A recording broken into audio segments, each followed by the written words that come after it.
महाराष्ट्र विधान परिषदेच्या 17 जागांसाठी उमेदवारी अर्ज भरून झालेत आणि वरून वरून बघितलं तर ही निवडणूक महायुती विरुद्ध महाविकास आघाडी अशी सरळ जरी वाटत असली तरी सुद्धा खरं चित्र थोडं वेगळं आहे. कारण यावेळी दोन्ही आघाड्यांना विरोधकांपेक्षा जास्त टेन्शन स्वतःच्या नाराज नेत्यांचं आहे. अनेक ठिकाणी तिकीट मिळालं नाही म्हणून इच्छुकांनी थेट अपक्ष अर्ज भरलाय. त्यामुळे ही निवडणूक आता फक्त दोन आघाड्यांमधली राहिलेली नाही तर अधिकृत उमेदवार विरुद्ध बंडखोर अशी झालीये. कोण आहेत ते बंडखोर? चला जाणून घेऊया.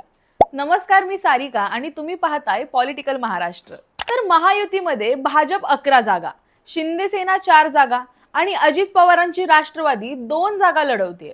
तर महाविकास आघाडीत काँग्रेस 8, ठाकरे गट 6 आणि शरद पवारांची राष्ट्रवादी 3 जागांवर मैदानात उतरली आहे. पण उमेदवार जाहीर होताच अनेक ठिकाणी नाराजगीचा भडका उडालाय. रायगडमध्ये राष्ट्रवादीनं अनिकेत तटकरे यांना उमेदवारी दिल्यानंतर शिवसेना आमदार महेंद्र दळवी यांच्या कन्या जुईली दळवी यांनीच बंडखोरी केली आहे. छत्रपती संभाजीनगर जालना मतदारसंघात भाजपनं सुहास शिरसाट यांना उमेदवारी दिली. पण त्यानंतर मंत्री अब्दुल सत्तार यांचे पुत्र समीर सत्तार यांनी अपक्ष अर्ज भरलाय. यवतमाळमध्ये सुद्धा शिवसेनेकडून दुष्यंत चतुर्वेदी यांना उमेदवारी मिळाल्यानंतर भाजपचे नितीन भुतडा आणि राष्ट्रवादीचे साजिद बेग नाराज झाले. पुण्यात राष्ट्रवादीनं विक्रम काकडे यांना उमेदवारी दिल्यानंतर भाजपचे प्रदीप कंद यांनी बंडाचं निशाण फडकवलं. अमरावतीमध्ये सुद्धा भाजपचे प्रवीण पोटे उमेदवार असताना शिवसेनेचे विप्लव बजेरिया यांनी अपक्ष अर्ज भरला. तर नाशिकमध्ये शिवसेनेचे नरेंद्र दराडे यांना उमेदवारी मिळाल्यानंतर गोकुळ गीते आणि गणेश गीते यांनी अर्ज भरत निवडणुकीत रंगत आणली आहे. विशेष म्हणजे गीते बंधूंना गिरीश महाजन यांचे निकटवर्तीय मानलं जातं. परभणीत शिवसेनेनं सईदा खान यांना उमेदवारी दिल्यानंतर राष्ट्रवादीचे विजय जामकर आणि जिल्हा परिषद सदस्य संग्राम जामकर यांनी बंडखोरी केली.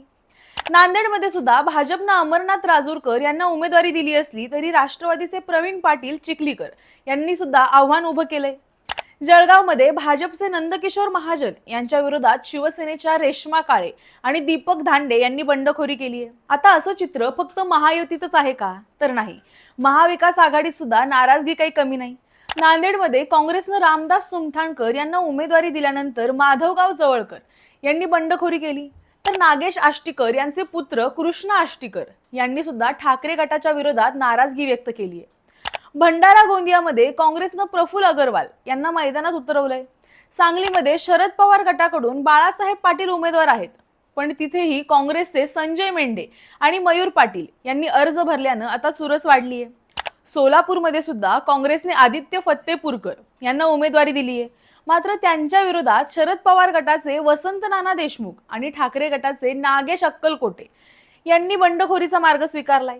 म्हणजे थोडक्यात काय तर 17 जागांच्या या निवडणुकीत महायुती विरुद्ध महाविकास आघाडी लढत तर आहेच, पण त्याहून मोठा प्रश्न आहे तो बंडखोरांचा.